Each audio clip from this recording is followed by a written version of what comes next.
Before the guns fell silent, millions of letters crossed the front lines. Each one carried a heartbeat, a voice from the trenches.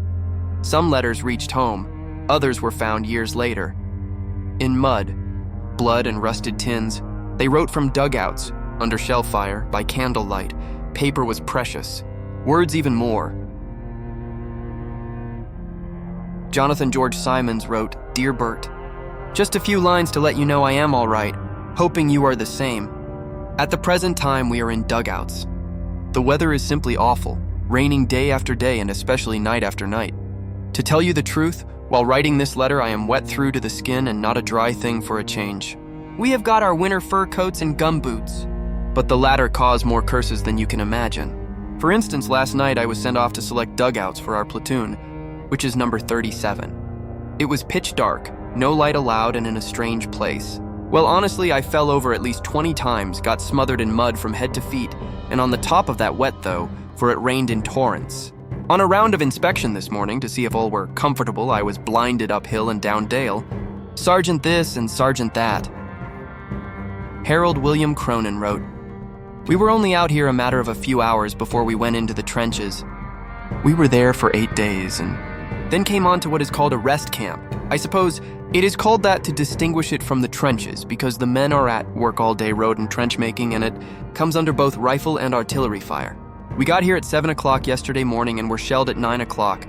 In the trenches it was fairly bad. They are so narrow and smelly, and one is being potted at and shelled all the time. A turn of 8 days was really quite long enough because it is strenuous work, and even when you do turn in for a rest, you have to be ready to turn out at once on an alarm. The country is really quite pretty, and just like the hills and valleys of South Wales, but there are no brooks or rivers. It rains hard for a month each year, usually about this time, and then there is no more until the next rainy season. But although it is so gloriously sunny, something is wrong with the place, and it really isn't as healthy as it looks. I think the flies have something to do with it, as well as the heat and the still unburied dead bodies about. There are millions and millions of flies here, and they are all over everything. Put a cup of tea down without a cover, and it is immediately covered with dead ones. They are all round your mouth, and directly you open it to speak or to eat in, they pop. It is a game. We have all got nets, of course. We should have been worried. No medicine by now if we hadn't. We get plenty of bully beef and army biscuits. But bread and fresh meat is still a luxury, and it is not possible to buy anything. It must have been a no man's land because there are no houses or buildings of any kind to be seen, and except the flies, the only living things are green canaries and lizards. The letters were their connection to the world they left behind. Mothers, wives, and children waited for them like prayers. 3-year-old Richard Frederick Hull wrote, "Many thanks for letter, which was somewhat a surprise to me. No, the news was quite fresh, as I do not hear from anybody in the office. We have just come from the trenches where we were for 7 days and had a most awful time. We were 3 days in the reserve and put in the firing line where we took part in an attack, and were also under a very heavy bombardment. I'm sorry to say we had many casualties, 35 killed and 138 wounded, and I can assure you it was an experience I shall never forget. Anyhow, Williams, Kemble, and myself came out quite safely. I have seen Frost out here. Of course, his battalion, 8th Argyll and Sutherland Highlanders, are in the same brigade also. As a matter of fact, they were in the firing line the night we came out. I received a letter while I was in the trenches from Mr. Slater. Yes, I heard about Chamberlain, jolly sad was it not? If you do hear from Dick James, you might pass any news on to me. Shall be glad to hear from you.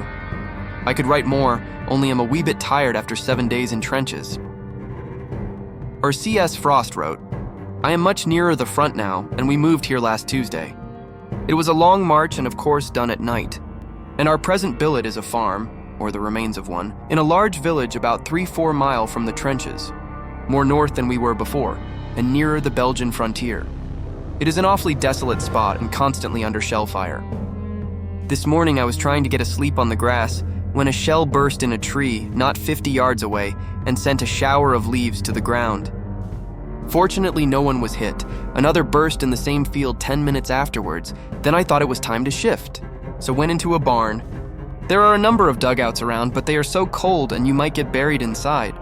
The farm is a vile place with a lot of stagnant water around, and a lot of German soldiers are buried here.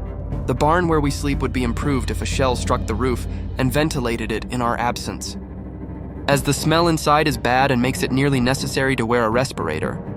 The rats seem to object to our company as they often have a free fight on top of us. Last night was my first experience in the trenches, and we returned to billet this morning. The din is simply awful, and just lately the big guns have been giving the enemy beans every night. I am glad to say we had no casualties, although the rifle fire was heard at times, especially on our left, where the Germans made an attack on the Indian troops.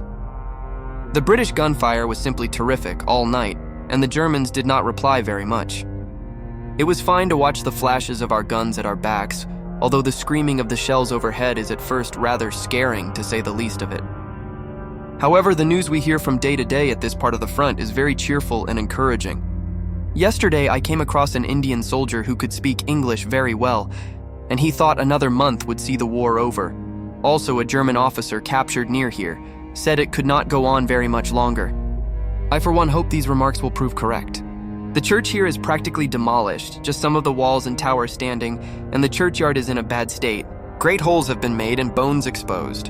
In these holes is water sufficiently deep to drown anybody. Great stone vaults have been opened, and coffins and bodies can be seen. Of course, the place here is not inhabited except by soldiers.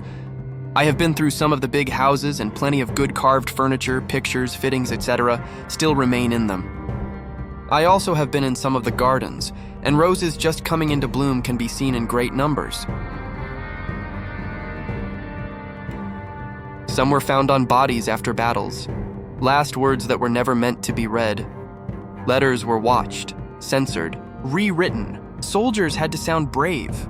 The truth stayed between the lines. It wasn't just soldiers who wrote. Letters came from home, filled with love, fear, and small talk that kept them human. When the guns finally fell silent, millions of letters stopped too. Some never arrived. Some arrived too late. But each one, even unread, told a story of courage and of love that outlasted war.